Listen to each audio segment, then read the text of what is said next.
How's it going, Gon here? Look, I just reached an all-time low. I've officially hit rock bottom and you cannot tell me otherwise. You know why? Because you're about to hear someone trash talk on that fetuses. How does that make you feel? I have the perfect word to describe this. It starts with A and ends with N. Abolition. They abolished the console's life. Cancelled consoles. For most people, these are consoles that were planned to be released, some even got commercialized, but they were ultimately cancelled and never made it to the shelves. These consoles are sweet. The whole world of cancelled consoles is amazing. It's like an alternate reality of some sorts, a reality full of weird stuff that play video games. Most of these look silly.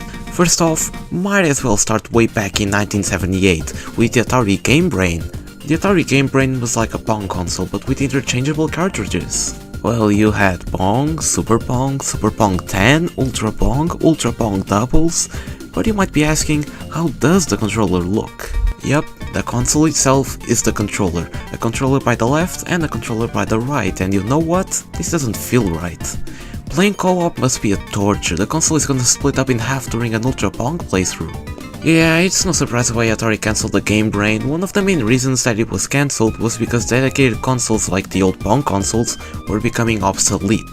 The Fairchannel F and even the Atari 2600 were already a thing during the Game Brain's development, so it was for the best that it was cancelled.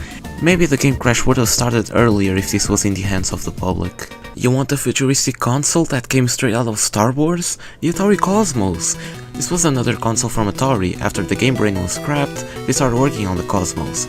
The Atari Cosmos was supposed to be a tabletop/portable console, with the console being the controller. See, some things never change. But this was different. Atari proclaimed in their ads that the Cosmos was capable of rendering 3D images. 3D! In the late 70s! Something Nintendo only did 33 years later. In reality, the console was just like the old Tiger Electronics. Worse than this is impossible. The console was pushed back until 1981 and all seemed it was ready to go, but Atari pulled the plug by the end of the year, saying that they were not prepared for criticism. We have a one-of-a-kind case here, the Magnavox Odyssey 3. This is an odd one. The console kind of released but at the same time didn't. The Magnavox Odyssey 3 was supposed to be a sequel to the Odyssey 2 and exclusive to the US. Exclusive my ass. The 3 was just an import of a console called the Philips G7400, which only released in Europe, but with the name Odyssey in it. It was planned to be backwards compatible with the Odyssey 2 and to be released in 1983, but the Atari had different plans for the industry. The game crash of 83 happened, and because of that, many platforms stopped being supported, and that resulted on the Odyssey 3 being cancelled. Now gather up, let's talk about our favorite/worst company of all time, Sega. You guys know smoking is bad, right? Well, Sega didn't think so, because they were planning to release VR in 1993. Worst idea than this? I really don't know. This idea was thankfully short-lived. The console never left papers and magazines, I think. Well, some games were already being developed, but they were still in the beginning of the development. There's no prototype of the console available that I'm aware of, and I hope it doesn't exist. Imagine just saying this thing outside of concepts and renders. In 1996, reports started appearing that Nintendo was working on the Game Boy successor, codenamed Project Atlantis. The console would play in color, have a 3x2-inch LCD screen, a link port, and get this, be 32 bits. This was mind-blowing, a console with basically the same power as the 3DO in 96. That's insane. It's really impressive that this console resembles more the Game Boy Advance than the Game Boy Color, since there's a 5-year gap between them. But this console was too good to be true. Nintendo cancelled the Atlantis because of poor performance and being expensive to produce. It's a shame, instead we got the Game Boy Color in 1988, which is not bad, I guess. This is a weird one, but I included here anyways, the Ultra Arcade Video System, or VAS.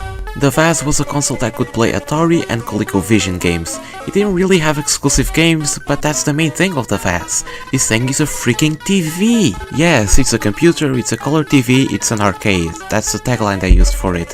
And it describes it perfectly, an enhanced TV with prime colors and with controllers, just to play this garbage. The idea itself was interesting. Heck, I love the Vectrex because of its weirdness, and both are pretty similar, so I would love this thing. It was cancelled because it was too expensive to produce and, well, why would anyone want it? People already had a TV at home, who would want this? Have you already heard of the title WoWo?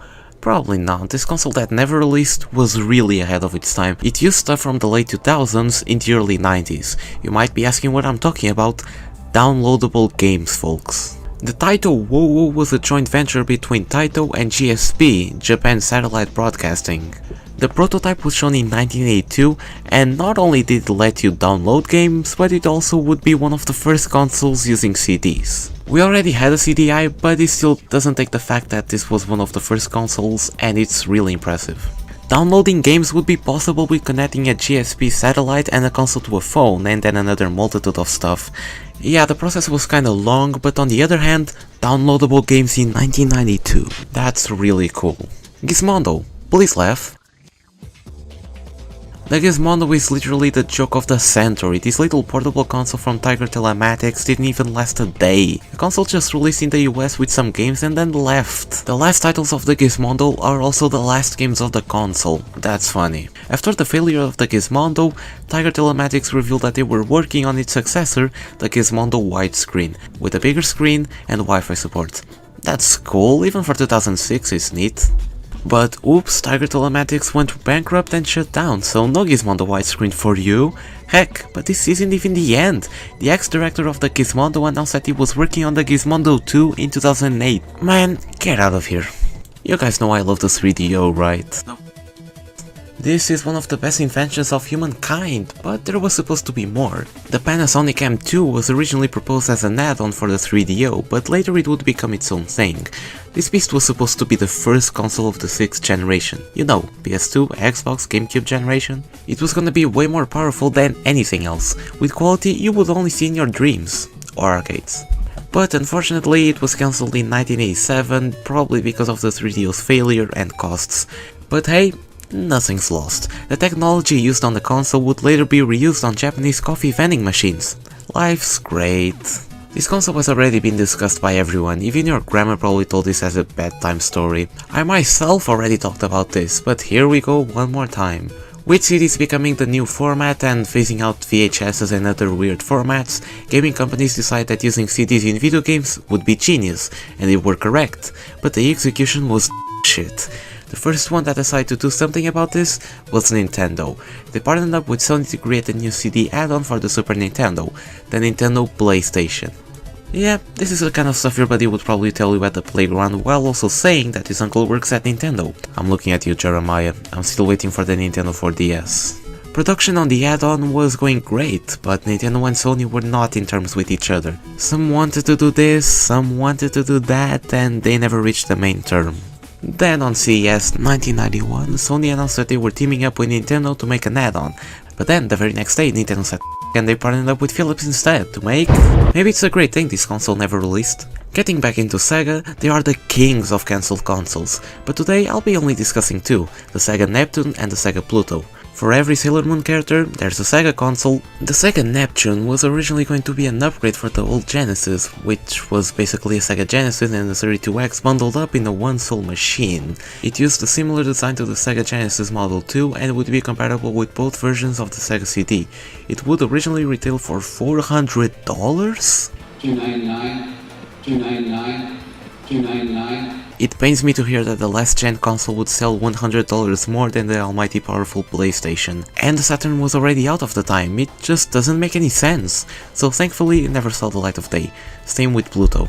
The Sega Pluto, like the Neptune, was a fusion with the Sega Saturn hardware and the Netlink internet modem of the console, all in one box. Now this one I could get behind, it's actually not a bad idea, but hey, it never released. The whole story of Sega with the solar system is neat, so I might talk about this in depth one day. The last console we have today is the Infinium Labs Phantom, or just Phantom. This console was really promising. The Phantom was basically a PC, but in console format, similar to the Steam Machine, yeah, who remembers that garbage? But it wouldn't have any physical media, you could just download it online. For the gamer's standpoint in 2004, it's amazing. For a collector's standpoint 20 years later, the console was even showcased at E3 2004, and I love this design. It's so hardcore and futuristic. But well, all good things must come to an end. The console was constantly getting delayed and the company was losing money, so it's time to cancel it. Rest in peace, Phantom. The console literally became what it was meant to become, a phantom. Yeah, consoles often get cancelled because of many reasons, and most of the time it's a shame. But on the bright side, maybe it was for the best that it didn't release. We would have less companies in the world, we would be playing with the Sega VR, and the depths of hell would be hotter. Let that sink in.